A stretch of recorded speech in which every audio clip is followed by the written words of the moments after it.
স্ত্রীর হাতে খুন স্বামী। জানা যায় শনিবার রাতে সাবরুম থানার অধীনে মানিকনগর এলাকায় সঞ্জীব রায় এবং তার স্ত্রী জয়ন্তী নমো রায় দুজনে মধ্যবর্তী অবস্থায় বাড়িতে কোনো এক বিষয় নিয়ে ঝগড়া বিবাদে লিপ্ত হন। পরবর্তীতে সঞ্জীবের স্ত্রী জয়ন্তী নমো রায় সঞ্জীবের গলায় ধারালো কেঁচি দিয়ে আঘাত করে এবং যার ফলে নিজের ঘরেই প্রাণ হারায় সঞ্জীব রায়। ঘটনাটি পরিবারের লোকজন প্রত্যক্ষ করে চেঁচামেচি শুরু করলে সঞ্জীব রায়ের স্ত্রী রাতেই বাড়ি থেকে অন্যত্র সরে যায়।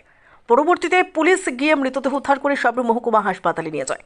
সকালে অভিযুক্ত স্ত্রী জয়ন্তী নমো রায়কে গ্রেফতার করে সাবরুম থানার পুলিশ। ঘটনার তদন্তে নামে পুলিশ এবং ফরেনসিক টিম।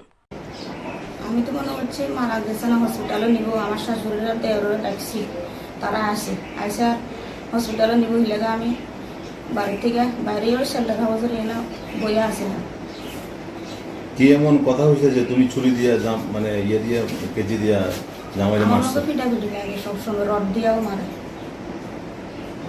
তোমার মেয়ে কইতাছে, তোমার ফ্যামিলির অন্য লোক কইতাছে তুমি প্রায় সময় তোমার হাজবেন্ডের মারধর করো। তোমার কি অন্য কোনো কারোর সাথে সম্পর্ক আছে? না না।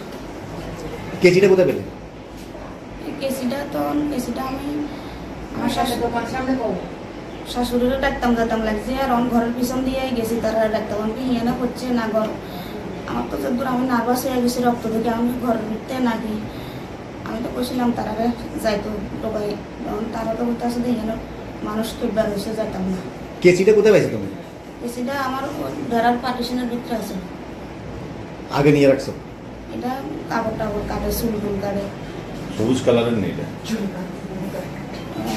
কালোর ভিতরে একটু সবুজ আছে।